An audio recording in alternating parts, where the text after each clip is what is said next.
Shalom, this is still Hadassah Saiwan. My apologies. I had someone at my gate and I could not turn them away. I did tell them to come by, but we didn't establish a time. And they did call me and to let me know that they were at the gate and they were honking. So I had no choice but to go and attend to that matter. And now I'm back to finish up this study. And so yes, it's gonna have 5 parts to it, but it's actually only 4. So this is still chapter 13, part 4, and this is still the conclusion of part 4. So what you were looking at, the last thing, is this image. Oh my goodness. Now this here is St. Paul the Sixth, or they call it Paul the Sixth Audience Hall, Vatican City. This is where the Pope goes and have his, I don't know, his services. But look what it looks like. Now tell me, you don't need a huge imagination to look at this and see that this hall resembles a serpent. All right? 2 eyes, the fangs, even the scales on the eyes, the scales on the rooftop, the way how the rooftop there is decorated, it looks like scales. Looks very much like this green creature down below. Serpent. Because, again, it goes back to the serpent god. It goes back to the goat god. All of them, they're just gods. They're Satans with many different images to portray themselves. And these people, they build their monuments, they have their symbols and their signs, they have everything to help to resemble their gods, who they worship. And the message is screaming loud and clear for us to hear. But we cannot hear it because we are entertained. We are entertained. Now people will say, oh, you're just imagining that it looks like a serpent. No, really. Do you need a great imagination to see that hall, that hall in Vatican City looks like a snake? The head of a snake? Huh? Okay. Now next to it, this is in Krakow, Poland, I believe. That's what I found out. But if you look at the image down below, the image above is a blow up of what is down below. So this here is the old Pope. Don't know which one it was. It was one of those devils, right? Wearing the fish hat. See how much it looks like a fish head on top of his head? Okay. Now behind him, we have this symbol here. We have the globe, because they've been selling us that we're sitting or standing on a ball earth. This is what this is supposed to represent, the earth. Look, you see the map of either North America, South America, it looks like. All right. And right here, you see something that looks like a slit. Because this image here is supposed to represent an eye. All right. If you go closer, go up top here. This is the eye of a serpent. The eye of a serpent has a slit. Pretty much like this globe here with the eye. This is the eye socket. This circle around the globe, the eye socket. And this is the eyeball with a slit. All right. Now, again, you don't need a huge imagination to compare this eye to this eye, or even the eye of this serpent right here, which we know are slits. They're reptilians. They're reptiles. Okay, so let's go one step further. Directly above is an image of their Jesus, their sun god, who's radiating from his head and even from around his body. All right, he's radiating. And right next to what we have here, we have two things here happening. All right. I don't know what these supposed to represent. I don't know if they're supposed to represent plants or whatnot, but there's some sort of art. But here, look at what the art is telling us. All right.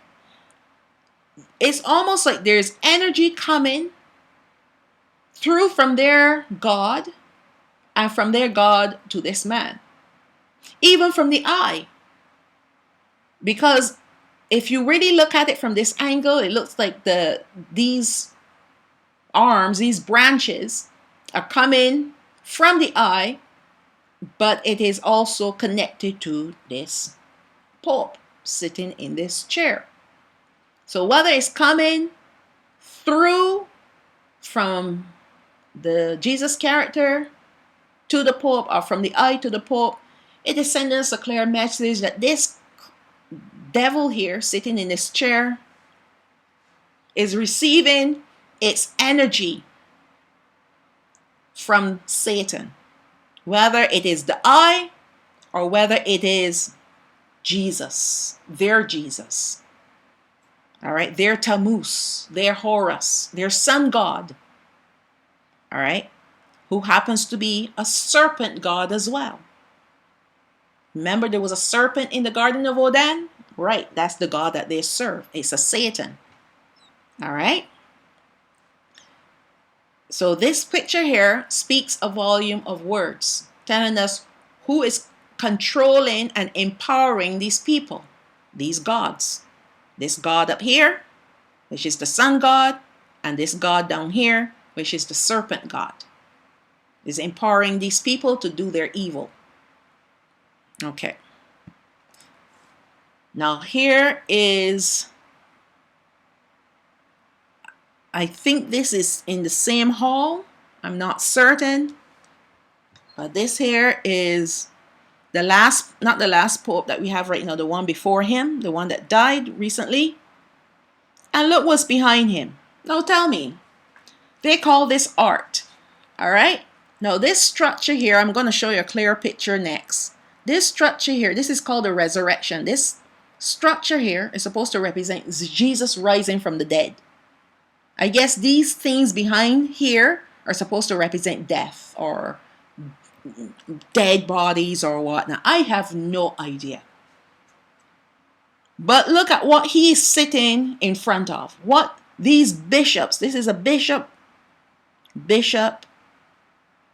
whatever they call themselves. This is the soldier, well, they're not really soldiers, but they almost like soldiers. They protect this man here in white. But these are like the bishops and cardinals and whatnot. And they don't have a problem sitting in front of this monstrosity. It's pure evil. All this thing is screaming to me is evil. And look, there are people sitting here in the audience with their phones and they're watching and they're probably so happy to be honored to be allowed in this hall with this demonic structure. Okay, let's take a closer look at this.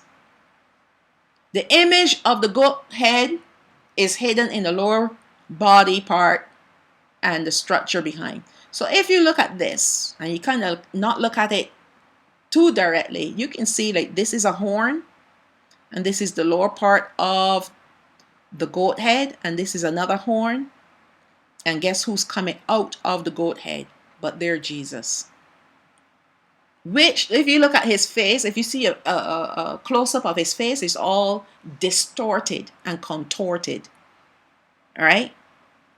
And this is him rising up. So I guess all these things down here is like death that he's rising up from. All right? But this part here this is the goat head here.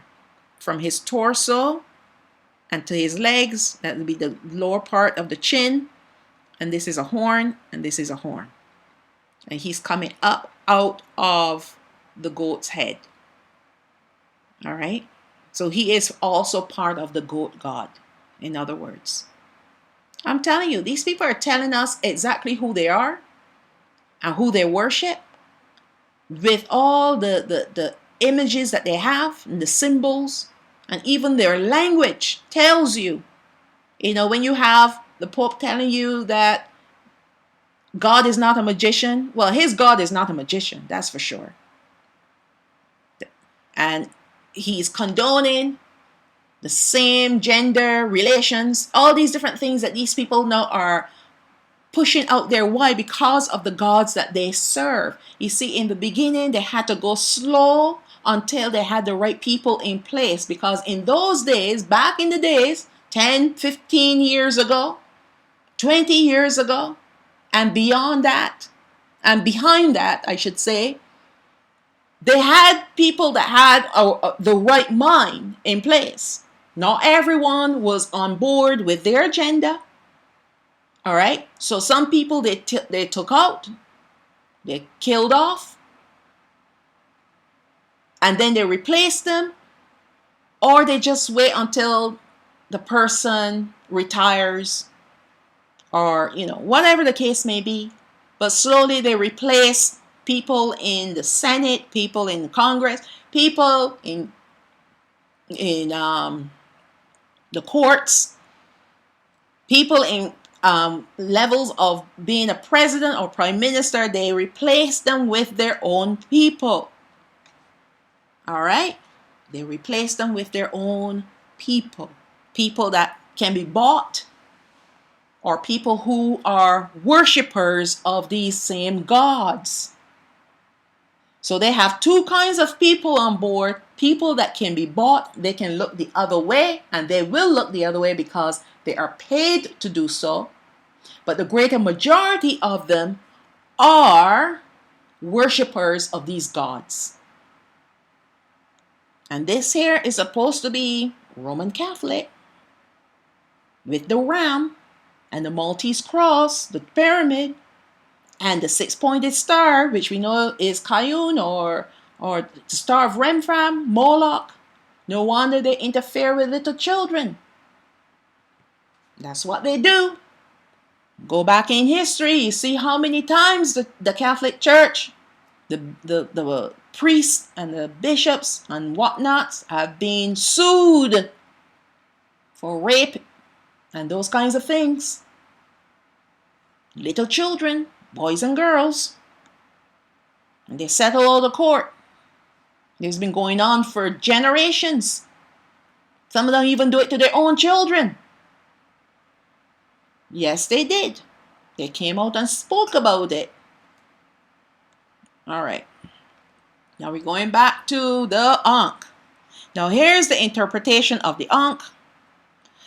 The ancient Egyptian pagan symbol, its parts, and what they symbolize. So we looked at this and we saw that the cross is a modified Ankh.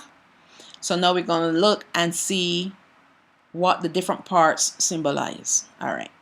So once again, we see that there is an obsession with the male and female genitals combined as one. Now we know why a certain alphabet group is celebrated today, along with all of its abominations. They're trying to achieve this abomination of having both genders in one body, and anyone outside of the will of Allah Hayam is suckered into making these physical changes in their bodies, which are permanent. That's what they're. You see, here's the issue. Not everyone is part of the satanic cult, these satanic worshippers. There are some people that are deceived, and yes, they do have unclean spirits, but they are convinced that they are not who they were born as, because of the deception that is within them and the deception that is around them. All right? When you have a parent telling you that you don't have to be a female, you could be anything you want to be, or you don't have to be a male, you can put on mommy's dress. What do you think is going to happen to that child? Is going to keep being deceived. And those evil spirits are going to keep luring that child as it continues to grow into doing things that it's not supposed to do. Because if it had the right parents and the right education, it would know better. But when you have the educational system now that is all twisted and turned and inverted, and you have parents that are inverted, what do you think is going to happen to that child? And then the poor children, I shouldn't even say poor children because it is what it is. These children, after they go and do these things to their own bodies, they realize how wrong everyone around them were, even themselves. And now they are at a point of no return. I saw quite a few videos of girls, ladies, women. Well, they're not women anymore. They're not ladies anymore. But they have taken the steps to change who they are, to be the opposite. And now, because they did it before or while they're going through that change, we know from when you're a teenager.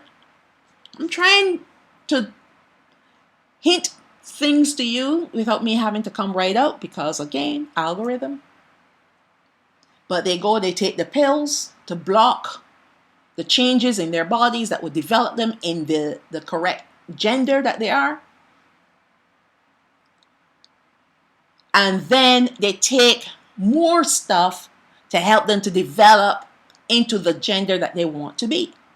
And even go as far as to go and get parts cut off. And then when they discover that this does not help them, it has not eased whatever confusion that they had in their minds about themselves, right? Then they realize I was wrong because it didn't make me happy becoming a male. If you're a female, you become a male, or a male, you become a female. And they're crying tears because they revert back to their original birth gender, but they got a voice like a boy. They got this heavy male voice that will never change. And they're growing hair everywhere. There was this one person who was born female. She's getting the male pattern baldness. All right? They're losing their hair. And they're crying. And a lot of these ones, because they're neither here nor there, because of the things that they did to their bodies, a lot of them are going to be suicidal. And this is exactly what Satan wants. He doesn't care if they kill themselves. He just wants to mutilate, destroy, corrupt. This is his motif. This is his agenda. All right? This is his agenda. And people are falling prey. A lot of people. Many of them are satanic worshippers, but then there are some that are not. But they are encouraged and influenced by evil spirits. Maybe even possessed by evil spirits. But they don't think of it as that. They just think this is how I feel about myself. I don't like myself like this. I remember once I was watching this documentary, and it was about this guy who wanted to change himself because he hated himself so much. He said, I didn't even want to wash myself. The fact that I had to touch down there, I was grossed out about myself. So he went and he got the thing done. He got the snip, snip, cut thing done. And became the opposite. And then what happened to him? After some time, a couple years later, he realized, I'm not happy being this person as well. I need to go back to who I am, who I was born to be. And he met a woman. He actually got married. But he had nothing down there anymore. because he cut it off. And he is living with regret. But at least he's trying to pull his life back together. But he will never be able to have children. All right? I mean, he went back to being as, I believe what happened is he changed later in his life. So he was already established as a male. And there's some that have done that. And then there's some, if they get them before they go through that stage during the teenage years, then they give them the blockers. Then it's harder for those ones to revert. This one, it was easy for him to revert, except he didn't have the package down below. All right? He doesn't have the package, but it was easy for him to return and look male, in other words.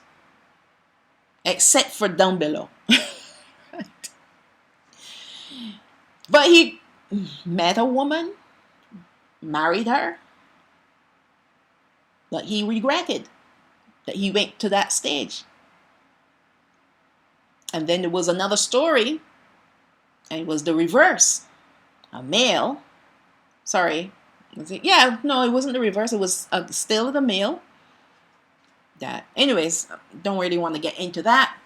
But just to give you the idea that some people are out there being influenced because they're weak-minded, they're unhappy in their own bodies, but they don't understand that it is something that is spiritual and not physical. But they're convinced that if they make physical changes, that somehow everything will come together and they'll be happy. They're in pursuit of happiness because they're not happy. And there's a deeper reason why they're not happy, and it's all spiritual. So these devils that be, whether they're the rats in lab coats that are making a lot of money doing these procedures, and then they're the ones that don't do the procedures, but they love to talk, the therapists, to convince them that you can take matters in your own hand and make changes if you think it's going to make you happy. As a matter of fact, I can tell you, it will make a difference in your life. And so people are taking these rats in lab coats advice and doing all these wicked things to themselves. All right? And it's to the devil's delight when they go hacking off bits and pieces, because Satan knows that they will never be the same ever again. Never, ever be the same again. So he's achieving his goal, which is to corrupt and disrupt. All right? Because at the end of the day, many of these people, unlike the guy that I spoke to you about earlier, he found happiness with a female. Don't know if he's still alive or if he's still with this person. I don't know. But at that time when I watched it, he seemed to be happy with her and she was happy with him. But there are many that made the changes and they're too young to make the changes. And now they live with great regret and torment. And many of them are suicidal. And that too is to the pleasure of these Satans. Now, I did a study called The Anti-Messiah to show how this beast will play into this role, to provoke the inhabitants on the earth to become abominations. That's what it is. He is provoking people to become abominations. And how is he doing it? Through social media. We saw that this beast, the anti-Messiah, will be like the alphabet community. He's going to be soft. He's going to be pretty to look at. He's going to be very feminine and yet at the same time masculine. Having both attributes, having physical attributes of both male and female. And here's the reason why. Because the elite living on this earth, who are the agents of Satan, are exactly this way. They're inverted. So when you see these people walking around and they're acting like males, they're females. When you see the females, they're males. Many of them, the greater majority of them, are inverted. When you look at what looks like a woman, it is in fact a man, and vice versa, which calls to mind the god Shiva and the goddess Shakti. So Shiva is the god of feminine energy, and Shakti is the goddess of masculine energy. These devilish earthly agents are convinced that they will reach perfection when they can be both genders in one body. This is their theosophy. And if you go and in fact, they'll don't. Let me just spare you the evil, because there are teachings out there, and there are certain people throughout the ages that have been putting together their own demonic Bible, so to speak, the demonic book, the demonic manual, and they partake in this thing called theosophy, the study of self, how to perfect the self, the person who you are, by becoming both male and female in one body. All right. So let's look at the Ankh before we go on to the next paragraph. The Ankh, we have the curvature up here. It's supposed to symbolize the womb, the female womb. And these are supposed to symbolize the ovaries. And this stem here is supposed to represent the male penis. So you have the male penis with a womb and ovaries. It sounds like a hermaphrodite to me. Okay.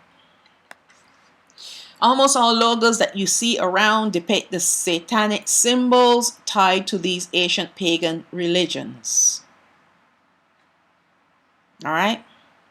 They are placed on garments, footwear, vehicles, household appliances, and many, many everyday items that we use. But we take it for granted what these symbols truly represent, only looking at the brand that it represents. That's why people can wear Nike. If you look at Nike symbol, it looks like a check mark, but it's supposed to represent lightning. A lightning bolt. That represents Satan. Satan fall from heaven like lightning. Okay? Therefore, many people wear these pagan symbols on hats, t-shirts, runners, and many other items.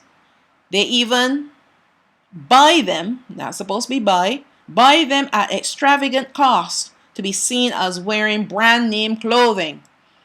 All that you're doing is inviting the devils into your life, and you're paying him to wreak havoc in your life as well. So you're wearing that symbol on your chest. You don't even know what energy, negative energy, evil energy you're drawing to yourself. And then you wonder why you're sick. You wonder why this is happening in your home. You wonder why you're having problems at work. Well, if you entertain these devils through their symbols, this is why you're going to have problems. These things operate on a whole different level altogether. They have their dimension, and only when we invite them into our dimension that they can come in.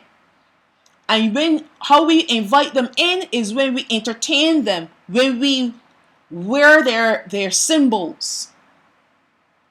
I noticed that our brethren, this is another thing that I don't understand. Our brethren love to put up the hand signals. Do you know that these devils also have hand signals? And recently I'm seeing our young brethren, the parents as well, putting up the 2-finger Baphomet symbol. They put it sideways, but it still means the same thing. Jesus' image puts up the 2 fingers. The Baphomet puts up 2 fingers, and now our brethren are posing and thinking that they look so cool, so hip, so thuggish with those two fingers. What's the problem with you just giving a smile? Why do you have to put up two-finger symbol? Right? And then these same ones will have problems. Unbelievable. Stop with the hand signals. The hand gestures. Smile at the camera if you're taking a picture. That's all you need to do. But they put up this gangster sign, because that's what it looks like. It looks gangster. You look at the hip hop people with their symbols, because they're putting up hand signals to their gods. And you think, oh, that looks so cool. I want to look just like them. So you wear your hat crooked over, hiding one eye, giving the one eye symbol, and the two-finger Baphomet signal. You're no different than them.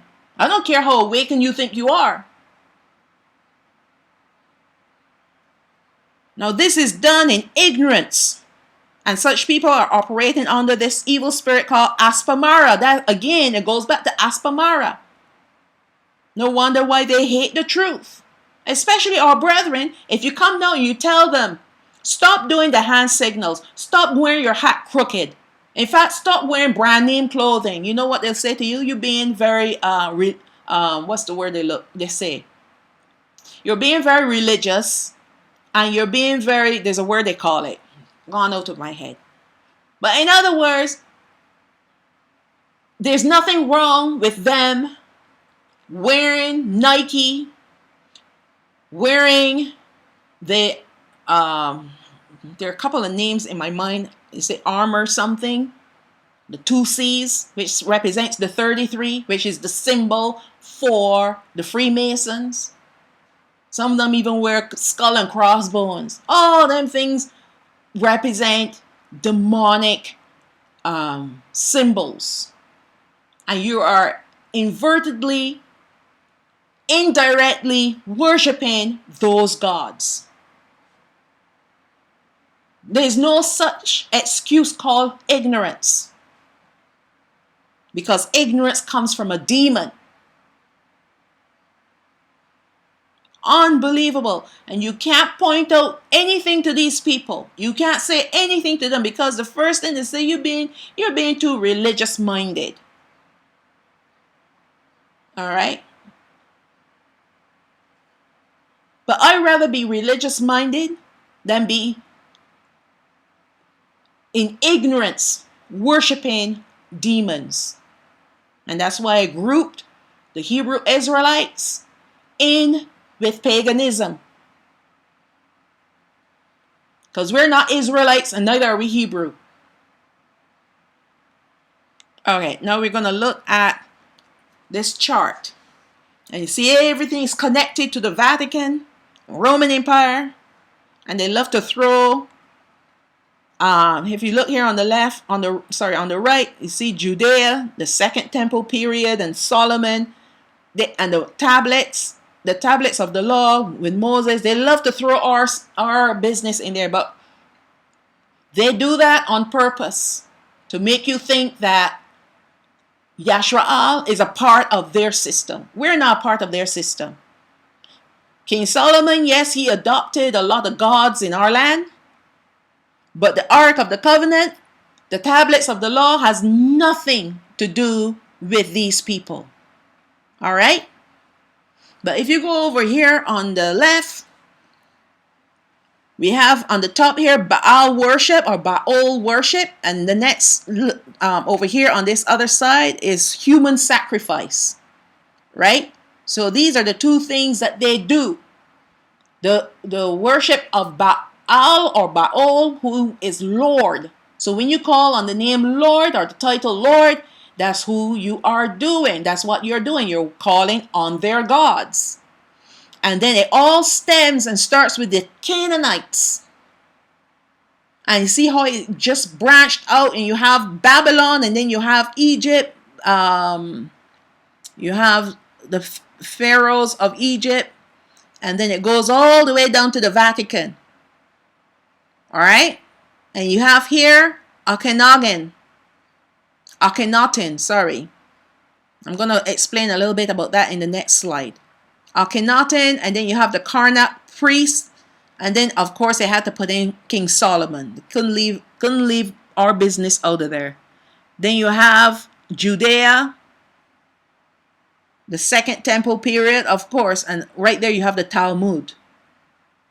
Talmud is a lot is in connection to like mystery Judaism, like the Kabbalah. All those things are all tied together. To Kabbalah, Talmud, all mysticism that these people in our land practice, and they call it Judaism. But we were never Judea. We were Yahawada. So they can put their English names in there. Then you have here monotheism, and then the Roman Empire, Sol Invictus. We looked at that before. That is the sun god. You see who is pointing towards? Vatican. Janus and Cybele. We're going to look at that in the next slide. And you have the upside down cross. Hellenization. And it has to do with Queen Helena. Sorry, no, that's not true. I'm getting confused. Hellenization, that is like something to do with the Greeks. Because they, I believe it's to do with the Greek. Because I remember the apostles were addressed by these. Let me just look for it quickly, because I don't like to leave things hanging. This, I think, is in Acts, the book of Acts, chapter. Let me see. It is when the apostles were trying to. And that's when they raised up Philip. Is it Philip?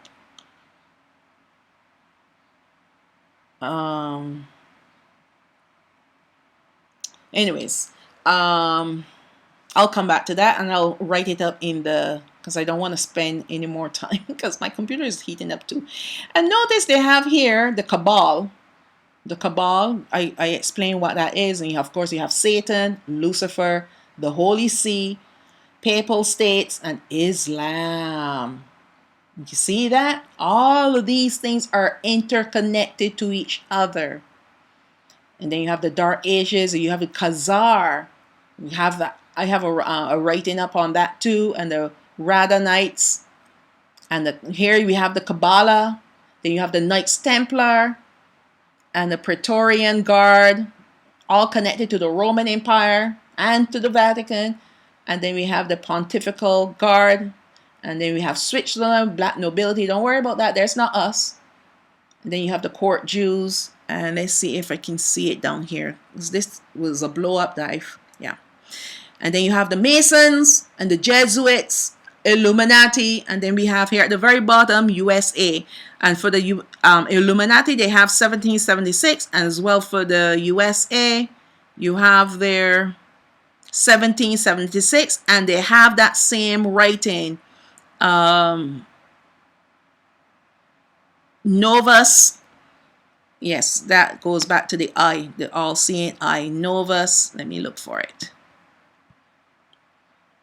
Novus Ordo Seclorum, and that's a New World Order of Ages, or the New Order of the Ages, or a New World Order. And that's at the very bottom of here, the US, I believe this is 1776. Just like here, 1776. All right, so you see how they're all connected to each other? All connected to each other. Unbelievable. I can't see what these here are. Unbelievable. All right, so let's look at what some of these things are. Okay, I'm still looking for this Hellenist.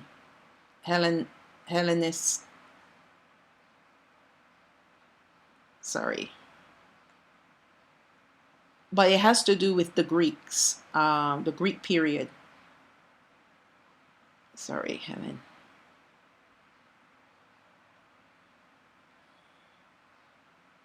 Yes, it has to do with the Greek history. All right. So I was starting to connect Helena, the mother of Constantine, but no, it has to do with the Greek Hellenization, right? It's to do with the Greek religion. All right. All right, so let's move on to this slide here. Almost finished.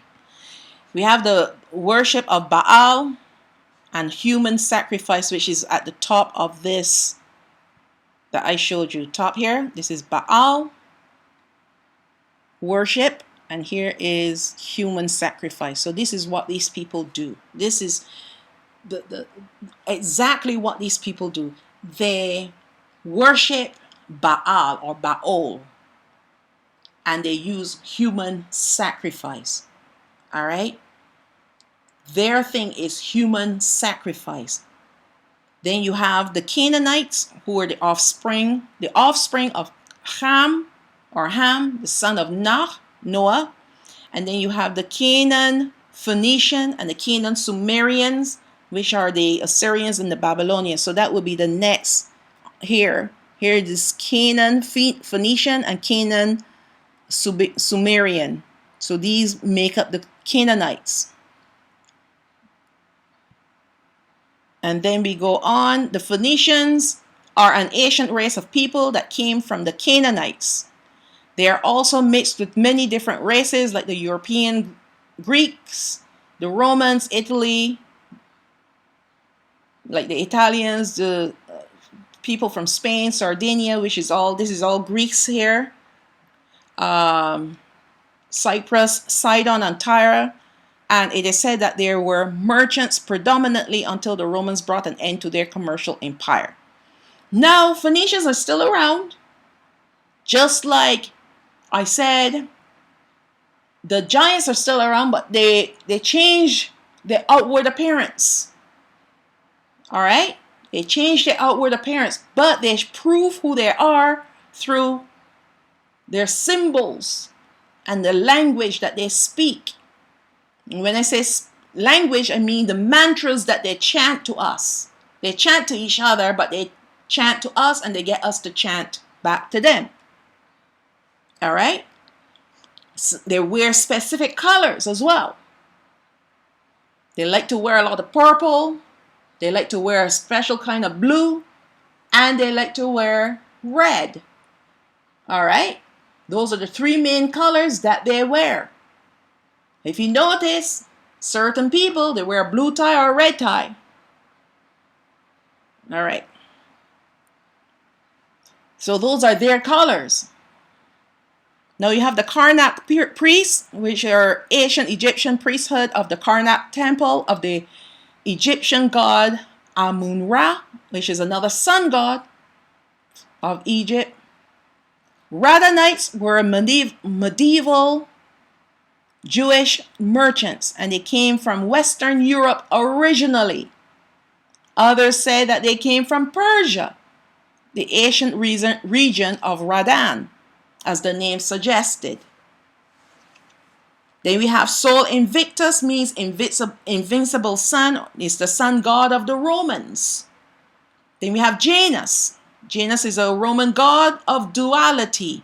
Has two faces looking frontward and backward. Then we have Cybele, which is an Anatolian mother goddess, the mother of gods.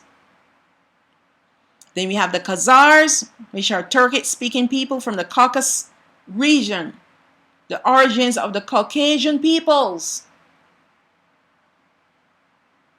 I know a lot of people like to say Edom is the Caucasian people, but Edom comes in many different colors and races. Edom is actually, his name is sorry, Esau, the brother of Yaakov, our forefather. But he multiplied, he mixed, and his children mixed with all different nations. So Edom comes in many different colors. Then we have the Luciferianism, which is from, Luciferians, the worship of Lucifer, who is Satan. And then we have Akhenaten Atonism or Atenism, which was an ancient religion founded by Akhenaten of Pharaoh, which is Pharaoh, the worship of Aten Ra, which is another sun god. Now we continue to see how all these religions are one and the same, no matter where they were originated from and no matter the nations they come from. This is all with the exception of the worship of Yahweh Al-Hayyam, who is the one and true Al-Hayyam and creator. It is for this matter that Al-Hayyam did not want the 12 tribes of Yashwa'al to worship no other gods, but to worship him alone, because all other gods lead to Satan and to satanic worship, which is all evil. And not only are you worshiping with words, but he also tells you you need to sacrifice to me. And what does he want you to sacrifice? Your babies.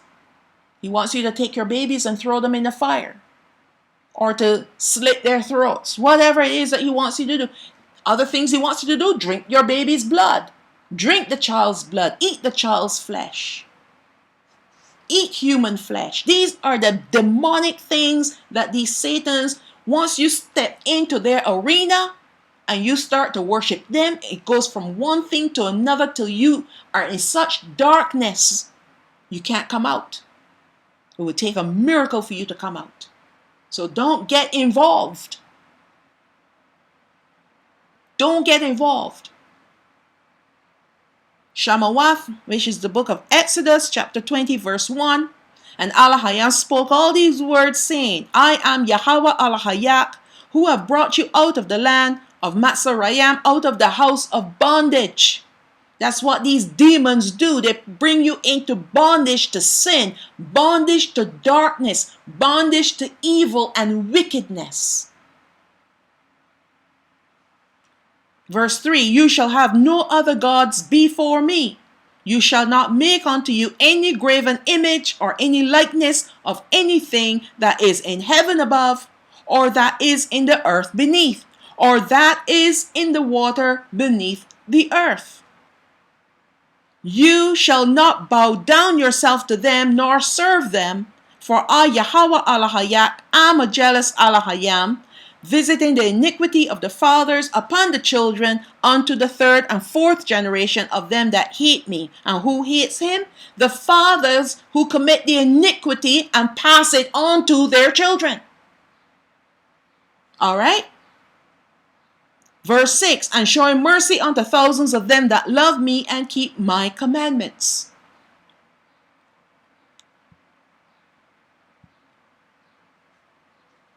Shamuat chapter 23 verse 13.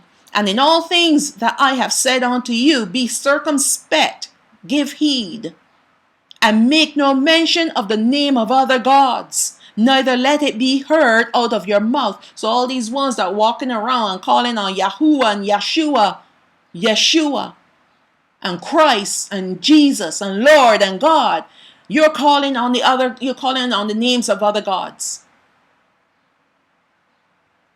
And you think it's okay. Now we have been warned not to worship other idols or even call their names out of our own mouths. Yet many of the brethren are breaking this commandment in ignorance. Aspamara is ruling over them, telling them you don't have to worry about what name you call. He knows your heart. But let me tell you about your heart. Your heart is wicked. Your heart is wicked. So how can you trust your heart? Because if what's coming out of your heart is the wrong word, the wrong name, the wrong title, how can you trust your heart? Huh? If you want to have a desire to know the truth, he'll tell you what the truth is. But if you're dependent on Aspamara and what he's telling you to do, then you're going to be ignorant all the way to the grave and all the way to the lake of fire. So in this image next here, we have Semiramis and we have Nimrod. And of course, we have the 5-pointed star. This is that goat's head upside down, inverted. And then guess what? We have Tammuz, who was born December 25th. And Semiramis is the moon goddess of ancient Babylon and the wife and mother of Nimrod. And this is Nimrod that looked like a goat himself. He's the sun god. And yet Tammuz is often related or referred to as the sun god as well. Because Tammuz is Jesus. And Jesus is Horus, who's also a sun god, as well as Ra. They're all interconnected to each other. And look what's in the middle of it all. What's in the middle between all three of them? The earth. The inhabitants on the earth. Don't worry about the fact that it's a globe. But what they're telling you is that they've got us covered.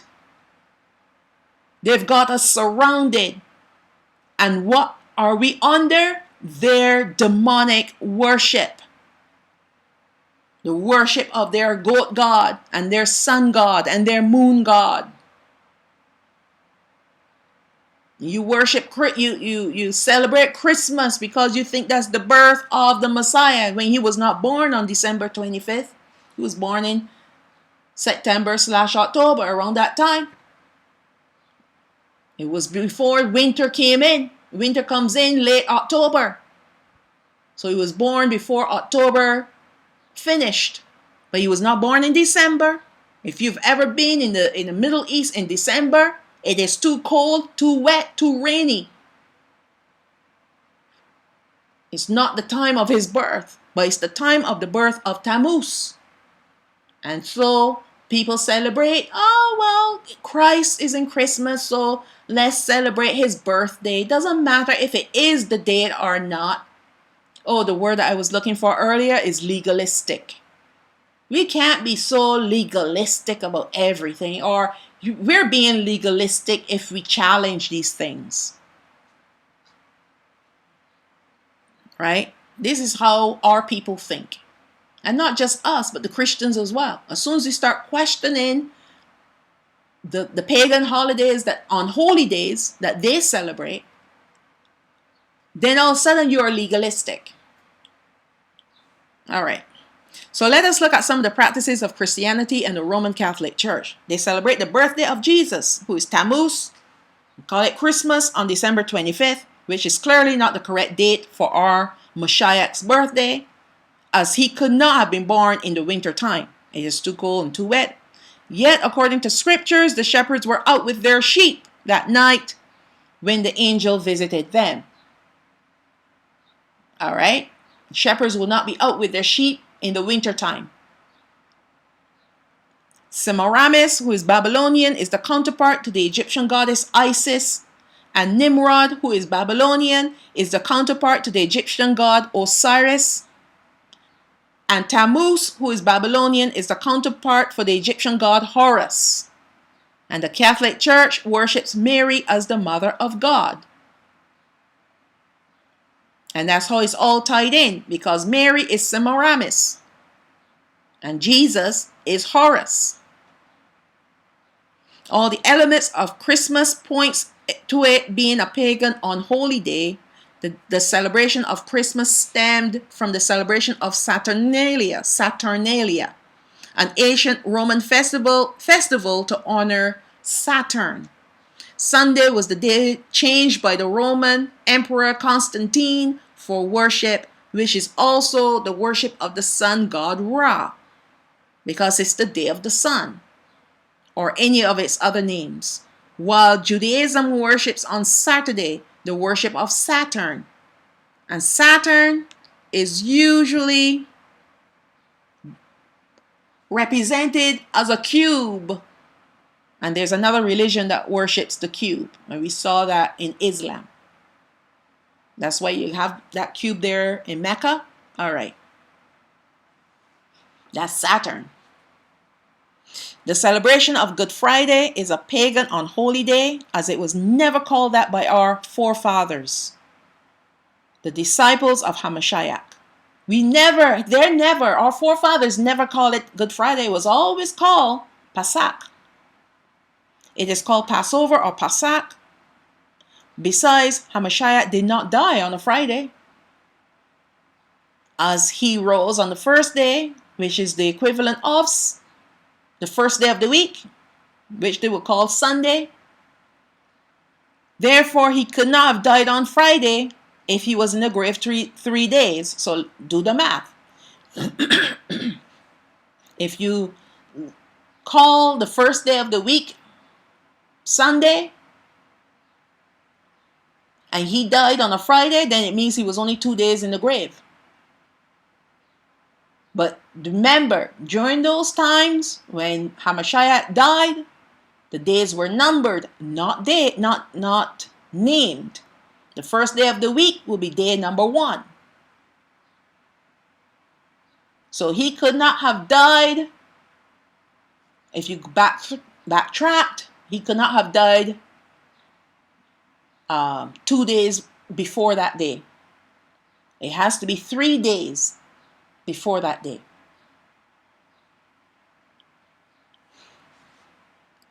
Because he was in the grave 3 days. Now the celebration of Easter is another pagan unholy day. Is named in Acts 12, chapter 12, verse 4. Is still the Passover or Pasach. It is the pagan celebration of the spring equinox, where there is renewal and rebirth of life. And although they, the powers that be, are using the Germanic goddess called Estre, I don't know if I pronounced that correctly, the real goddess behind this pagan unholy day is Ishtar. That's why it sounds like Easter, the fertility goddess. Hence the obsession with rabbits and eggs on this unholy day. The other names of Ishtar is Ainana, which is Sumerian, Aphrodite, and that's where you get the word aphrodisiac from, and that's Greek. Astarte, which is Canaanite, and Venus, which is Roman. So let's go to some scriptures, because this is some evil stuff that we kind of looked into, and we're almost finished. Just one more slide after this. Jeremiah chapter 7, verse 18.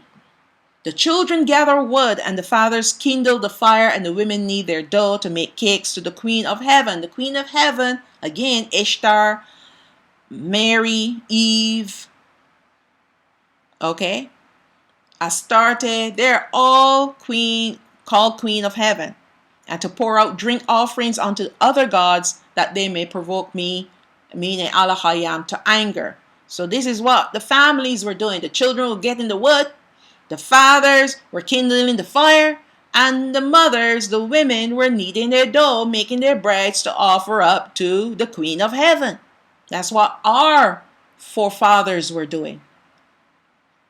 And encouraging the children to do it, to partake of it. And then when the children grow up, you wonder why your children treat you so badly. Why they're so rude and disrespectful.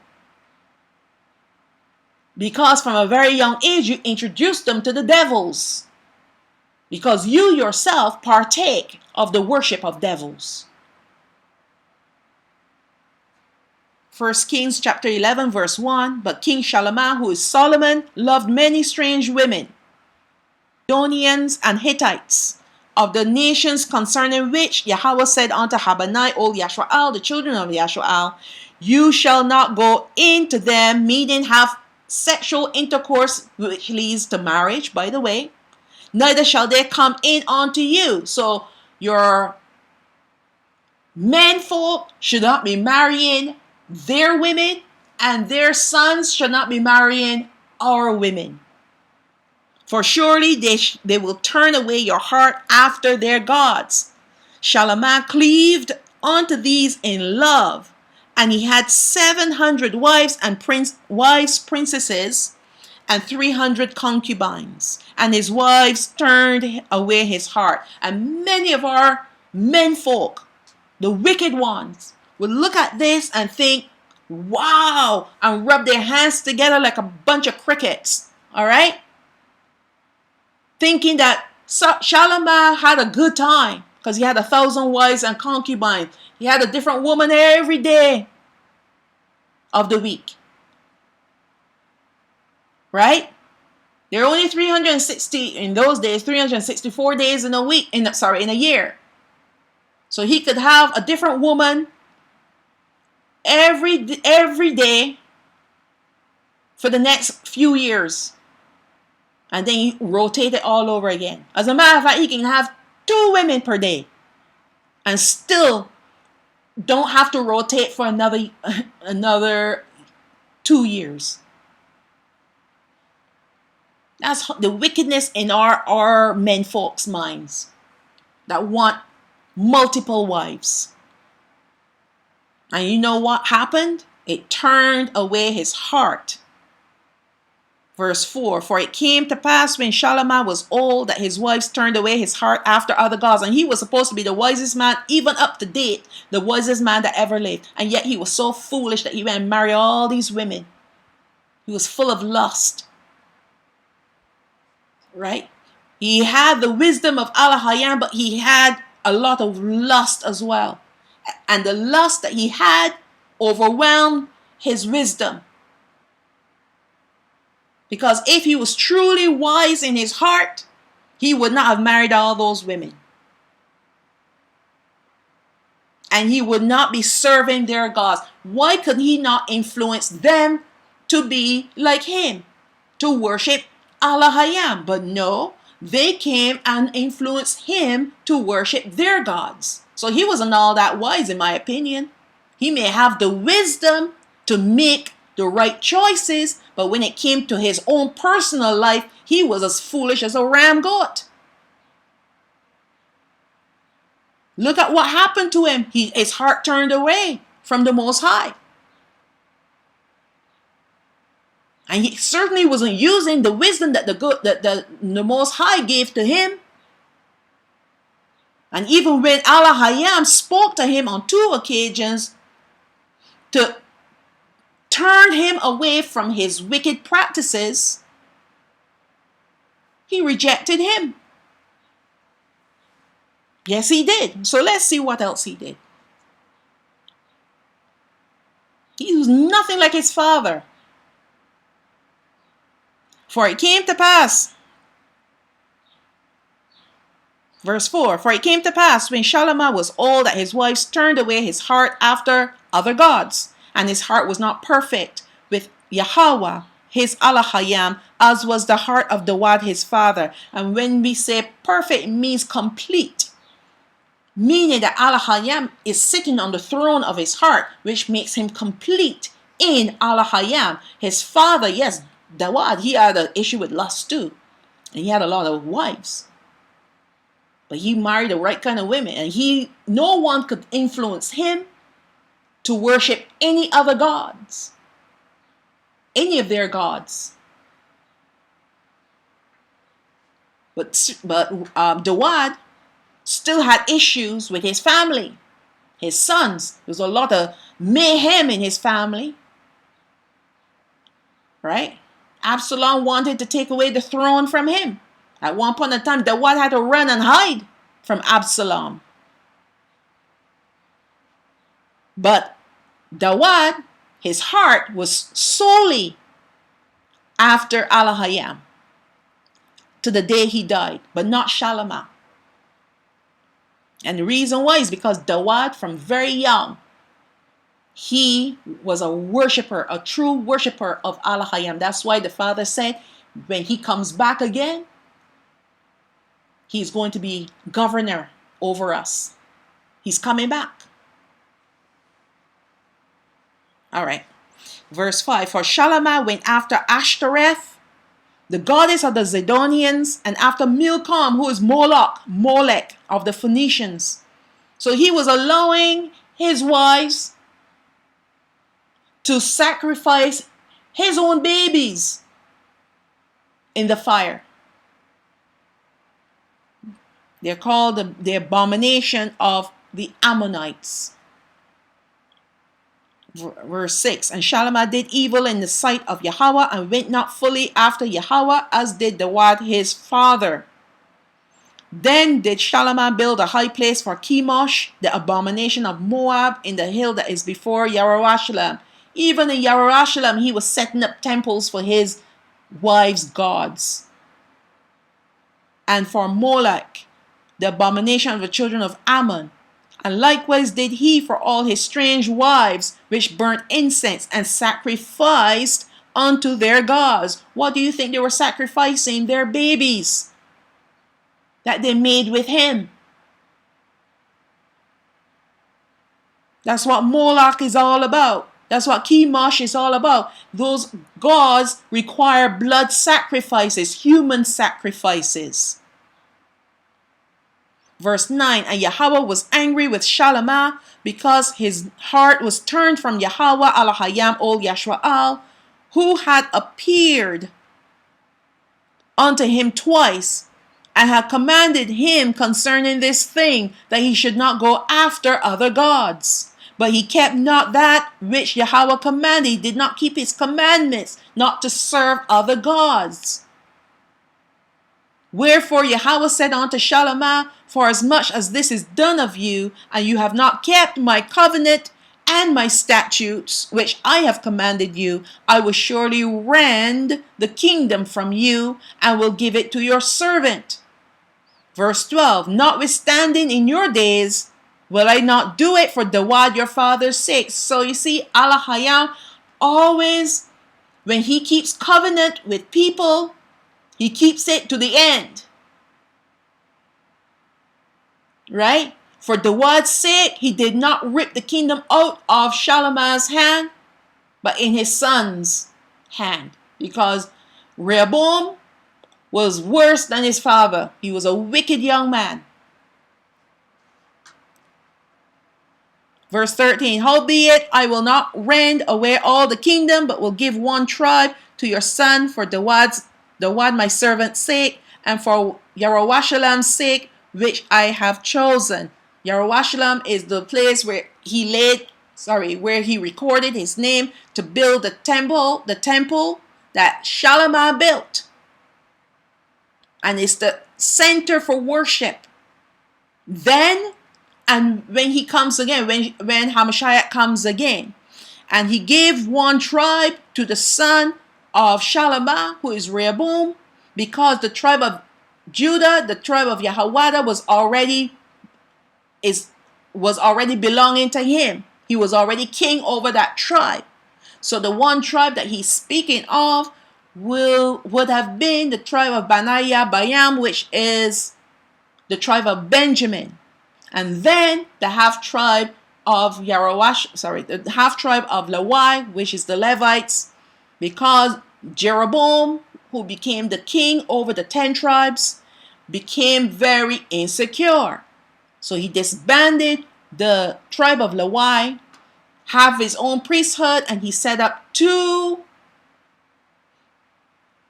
temples, one in the territory of Dan and another one in the territory of Bethel. And he created 2 golden calves. One he placed in the territory of Dan, and the other in the territory of Bethel. And he told the people, don't go to Jerusalem, don't go to Jerusalem, go to these 2 places and worship there. And he raised up his own priesthood for these 2 temples that he made onto these 2 gods, the gods of Mammon. All right, see, it always goes back to Mammon, the golden calf. And so half of Levi went with the southern kingdom, which is the tribe of Yehoiada, and Benaiah Mayam, which is Benjamin, and the other half stayed with the northern kingdom. All right, and that's how we've been since this period of time, and this is the reason why we were divided, because Shalman was disobedient, and he worshipped many gods. And this is going to happen to us today if we do not smarten up.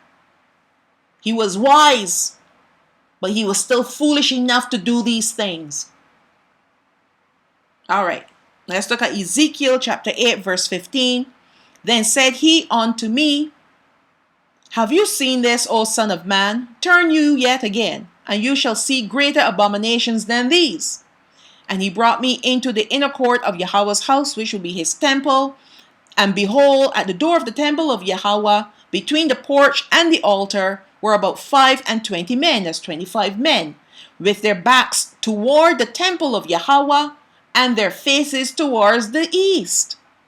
And they worshipped the sun towards the east.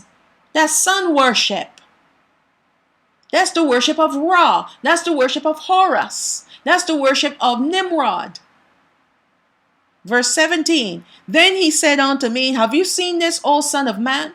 Is it a light thing to the house of Yahweh that they commit the abominations which they commit here? For they have filled the land with violence and have returned to provoke me to anger. And lo, they put the branch to their nose. Now let me tell you, I belong to a church, right? You see, these Pentecostal churches, evangelical churches, whatever you call them, all right? I belong to a Pentecostal church. And what we used to do back in the day, when I was in total ignorance, yes, I was, not making any excuses for myself, when I didn't know any better, I was following what the pastor had taught me. And what he was teaching on Easter Sunday, all right, the day when Jesus Christ rose from the grave, we used to go up on a mountain for sunrise worship, and our faces were towards the sun. Now I did that once because I couldn't get up. You had to get up at 5 o'clock and it was cold. All right, sometimes wet. But I did it once. Never did it again. Couldn't get it done each and every time. But they used to do it every year. Sunrise service, Easter Sunday morning. And that's exactly what the Most High is speaking of here. And in our church, we had a lot of Negroes. Most of us came from the Caribbean. Even our pastor was from the Caribbean, but he was married to someone who was outside of our lineage. Right? Anyways, that is something that is practiced. The worship of the sun. All right? Now, if you go and you tell these people, hey, the Bible says, the Most High said not to do this, they'll call you legalistic. They call you a rebel.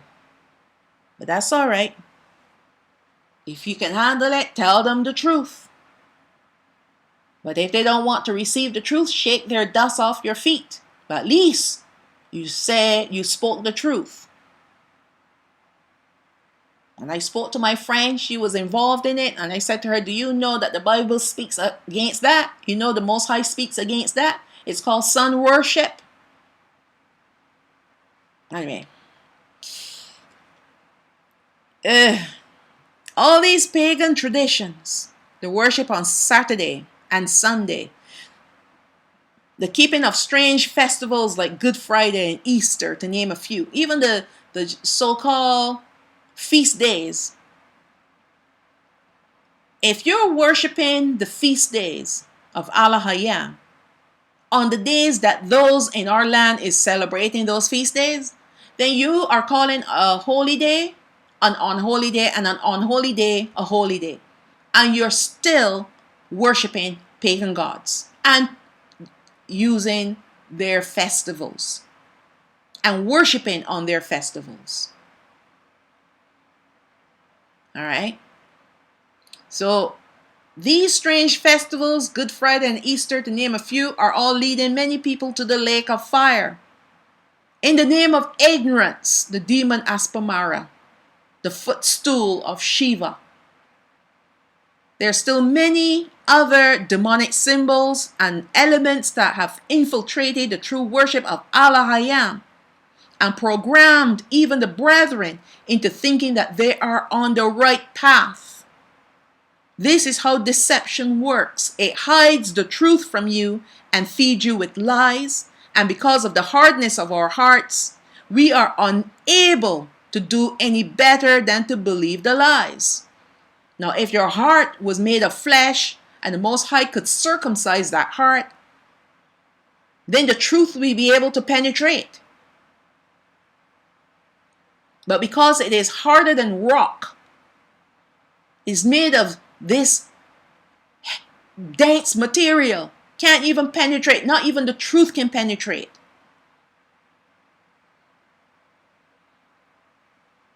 Because of ignorance. Ignorance makes our hearts harder than even rock. Right? Ignorance is a serious weapon of Satan. So is fear and lust. These are the three main spirits that attack us: fear, lust, and ignorance. These so-called evil spirits work quite efficiently to keep us away from the truth and subsequently the light of Allah. This rabbit hole goes deeper and in many directions. And it's only when we are led by Ruach HaKodesh that we will find the trail which He wants us to find. One other thing that we must understand, that a lot of information, a lot of the information on the internet has been changed. Once upon a time, you were able to find independent studies, and now they're gone. They've been wiped. I said this at the beginning of this study. This will get worse because their intention is to feed us their lies. They intend to do the same with the Bible, to rewrite the truth. To rewrite it with their truth. So they want to use AI to rewrite the Bible, and they call it more accurately. They want to make it more accurate, in other words, with their AI. Because apparently the word that was written by our forefathers and inspired by Allah is not accurate. All right? And it's for this reason why I warned all of you to get a physical Bible and not depend on the devices any longer. Truly, we are in the last days. And that's the ending of this study. Now, originally, this was going to be a short study. A short study, you know. But already, we're almost like 5 hours into this study. If you combine all three studies. All right. Because once I started, and he started leading me down this trail, it was so, I don't know, it was like, really? You mean more? You mean as I turned left, there was more. As I turned right, there was more. He started showing me all the different little things, the symbols and the signs and whatnots. And this is just not even scratching the surface of all the evil that's out there. But this is just to show you how all these religions are interconnected to each other, because they all serve the same gods, except Allah and his ministry that he left on the earth through his son.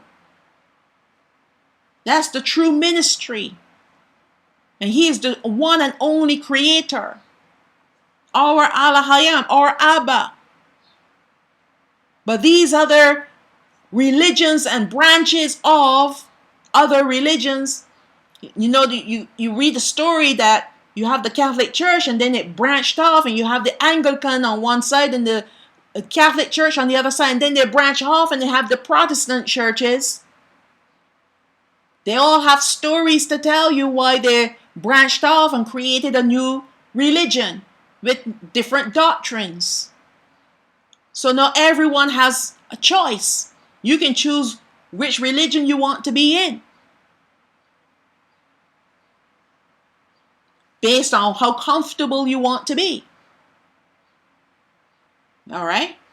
Because that's what all these religions do. They make you comfortable in your own skin. They make you comfortable in sin. All you have to do is click your heels twice and you're saved. All right? You just say a prayer and you're saved. You just need to go to church once a year and you're saved. God understands that you need to work. God understands why you needed to take the toxin. That's what a relative told me. They prayed before they went to take the toxin. You know what I mean? The serpent juice. Although I warned them and I explained to them, I showed them videos and I showed them all the different reasons why they shouldn't take it. They went ahead and took it anyway. And then the last words that they spoke to me, I prayed and God will protect me. And with that, I had nothing more to do with them. Because if you're so ignorant, all right, to believe that garbage, then there's no friendship, there's no family relation. All right? You got to learn to cut off these people. All they're going to do is drag you down with them. Cut them off. They're no part of Satan's crew, and they're all heading one direction. You know, Hamashiach spoke about this. He said you got to forsake your family. Whoever forsakes their family, their houses, their homes, their job, whatever is worthy of me. He said it in his word. I'm just putting it in my own words. But when you forsake all for him, then he will protect you and protect your own. And none of these devils, none of these foolish people that are under the influence of looking for them, Apasmara, they're not going to drag me down with them, that's for sure. I don't have any hatred for anyone. No, I don't. But I don't have time for you. And especially after you warn people and you tell them X, Y, and Z because it's going to drag you off in the wrong direction and they don't want to hear you and they go and do the opposite, then it's time for you to just dust your feet off and move on. Don't try to fight to prove them wrong and prove yourself right. You make sure that you stay on the right path. That's all you need to do. And you just dust them off. It'll be more tolerable for those that were in Sodom, as far, and again, I'm not quoting verbatim, but Hamashiach said it would be more tolerable for those that were in Sodom and Gomorrah than these ones here. All right? And you know the Most High sent fire and brimstone for Sodom and Gomorrah. Doesn't mean that he's going to save them. But these ones are going to be tormented because the truth was before them and they ignored the truth. And the same thing with our brethren out there, going after mammon. All they want is money. All they want is position. All right? We want recognition. We want fame and fortune. Right? And when you go after those things, you got to let go of Al-Hayam because he's not coming with you. You think he's going to tag along? He's not a tag along. Either you follow him or you're on your own. And he don't follow people. We follow him. He's not a follower. He's the leader. We're the followers. All right? So with that, that's the ending of this presentation. I've learned a lot. I don't know about you. But it is important to know these things. All right, because I've said this before on several occasions about the Roman Catholic Church and Christian churches. Now I've shown you and proven to you what I was saying is correct. So we're going to close this off with the blessing for Yashua. Excuse me. Debarayam, chapter 6, verse 24 to 26. The book of Deuteronomy, chapter 6, verse 24 to 26. Yabarakak Yahweh wa Yashamarak. May Yahweh bless you and protect you. Ya'ar Yahweh panayo alayak wa yachanak. May Yahweh lift up his face upon you and have favor upon you. Yasha'ar Yahweh panayo alayak wa yashamlak shalom. May Yahweh lift up his face upon you and give you peace. And I say, Shalom, Shalom. All praises to the Most High. Havaya.